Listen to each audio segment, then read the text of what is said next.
একটি মেয়ের জীবনের গল্প। পরি কানে বালিশ চেপে শুয়ে আছে। তার চোখের পানিতে বালিশ ভিজে গেছে। সে কোনোভাবেই তার মা বাবার ঝগড়া শুনতে চায় না। আগামীকাল তার ষষ্ঠ শ্রেণীর বার্ষিক পরীক্ষা, কিন্তু সেদিকে তার মা বাবার কোনো খেয়াল নেই। রাত 11টা বাজে। সন্ধ্যে থেকে সে তেমন কিছুই পড়তে পারেনি, কারণ পারিবারিক অশান্তি। এটা যেন প্রতিদিনকার রুটিনে পরিণত হয়েছে। ইদানিং পরি তার মা বাবা দুজনকেই ভয় পায়, কারণ মা বাবা দুজনেই তাকে একে অপরের বিপক্ষে বোঝাতে চেষ্টা করে। এগুলো তার ভালো লাগে না, কেননা সে ছোট হলেও বুঝতে পারে কে ঠিক আর কে ভুল। পরদিন পরির বাবা তার রুমে ডাকলো। তাকে সামনে বসিয়ে জিজ্ঞেস করলো, তুমি কার কাছে থাকতে চাও, মা নাকি বাবা? পরির ছোট্ট শরীর কেঁপে উঠল। এত কঠিন প্রশ্নের উত্তর কিভাবে দেবে? মাথা নিচু করে শুধু চোখের পানি ফেলছে, কিন্তু কোনো উত্তর দিতে পারে না। শেষে সে বলল, আরেকবার আম্মুকে সুযোগ দাও বাবা। তার মুখের দিকে তাকিয়ে তার বাবা আর কিছু বলে না। তবে পরি বুঝে গেল তার স্বপ্নের জগৎটা খুব তাড়াতাড়ি ভেঙে যাচ্ছে। কয়েকদিন পর পরির মামা এলো। তার মা আর ছোট বোনটিকে তাদের কাছে নিয়ে যাবে। পারিবারিক সিদ্ধান্ত, পরি তার বাবার কাছে থাকবে আর ছোট বোনটি মায়ের কাছে। ছোট বোনটি তার অনেক আদরের। প্রতিদিন তাকে আদর না করলে, রাতে ঘুমানোর সময় দুজনই দুষ্টুমি না করলে পরির ভালো লাগে না। এই বোনটিকে ছাড়া সে কিভাবে থাকবে? এই প্রশ্নের উত্তর তার জানা নাই। পরি চুপ করে ঘরে শুয়ে আছে। ছোট বোনটি মায়ের সাথে মামা বাড়ি চলে যাওয়ার আগে তার সাথে দেখা করতে এলো। পরি তার বোনকে জড়িয়ে ধরে হাউমাউ করে কেঁদে উঠল। আপু, তুমিও চলো আমাদের সাথে।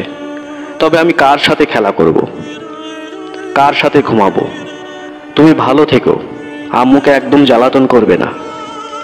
পরি তার বোনটিকে আদর করে বিদায় দিল। পরির জগৎ দুভাগ হয়ে গেল। পড়ালেখায় খুব ভালো করা পরির পরীক্ষা খারাপ হতে থাকে। সদা হাস্যোজ্জ্বল 11 বছরের পরি দিন দিন কেমন যেন মনমরা হয়ে থাকে। কারো কাছেই সে বলতে পারে না তার ভিতরের কষ্ট। কতটা মানসিক যন্ত্রণায় সে দিনগুলো পার করছে, এই কষ্ট কেউ বুঝবে না। সে মনে মনে ভাবে, যদি ঘুম থেকে উঠে দেখি সব আগের মতো ঠিক হয়ে গেছে। ছোটবেলা থেকে যত্নে বড় হওয়া পরির অযত্নের দিন শুরু হয়ে গেল। তার বোনটি মামা বাড়িতে। ইতিমধ্যে পরির মা বাবা দুজনেই আলাদাভাবে নতুন সংসার শুরু করেছে। সে শুনেছে তার মা নাকি নতুন স্বামীর সঙ্গে বিদেশ চলে গেছে। মায়ের সাথে তার কোনো যোগাযোগ হয় না। এদিকে তার বাবা তার নতুন মাকে নিয়েই ব্যস্ত। তার দিকে তাকানোর সময় নেই। সে খেয়েছে কিনা, পড়ালেখা ঠিকমতো করছে কিনা, কিছু লাগবে কিনা, কোনো খবরই কেউ নেয় না। এত ছোট বয়সে সবকিছু মানিয়ে চলতে শিখে গেছে সে। খুব দরকার না হলে কারো কাছে কিছু চায় না। নিজের ঘরেই থাকে বেশিরভাগ সময়। সৎ মায়ের মানসিক অত্যাচারগুলো সে নীরবে সয়ে যায়। কখনো প্রতিবাদ করে না। সে চায় না তার জন্য বাবার সংসারের সুখ নষ্ট হোক। মনে প্রাণে চাইতো যে সুখের জন্য তার মা বাবা আলাদা হয়েছে, সেই সুখ যেন তারা আজীবন পায়। সে না হয় সবকিছু মানিয়েই নেবে। 10 বছর পর পরি অনার্স 2য় বর্ষের ছাত্রী। বিভিন্ন ছুটির দিনগুলোতেও সে হোস্টেলে থাকে। চেষ্টা করে বাসায় না যেতে। সবাই বাসায় যাওয়ার জন্য কত উদ্গ্রীব হয়ে থাকে, কিন্তু সে চায় বড় কোনো ছুটি যেন না হয়। অন্যরা যখন তাদের বাবা মায়ের গল্প করে, তখন তার ভিতরে হৃদয়টা কেঁপে ওঠে। হোস্টেলের কারো কাছে সে কখনো বলে না তার পারিবারিক সমস্যার কথা, কারণ সে চায় না কেউ তাকে করুণার চোখে কিংবা অন্য দৃষ্টিতে দেখুক। সবাই জানে তাদের মতোই তারও বাবা মা আর বোনকে নিয়ে সুন্দর পরিবার। সে নিজেই বানিয়ে বানিয়ে অনেক কিছু মিথ্যা বলে।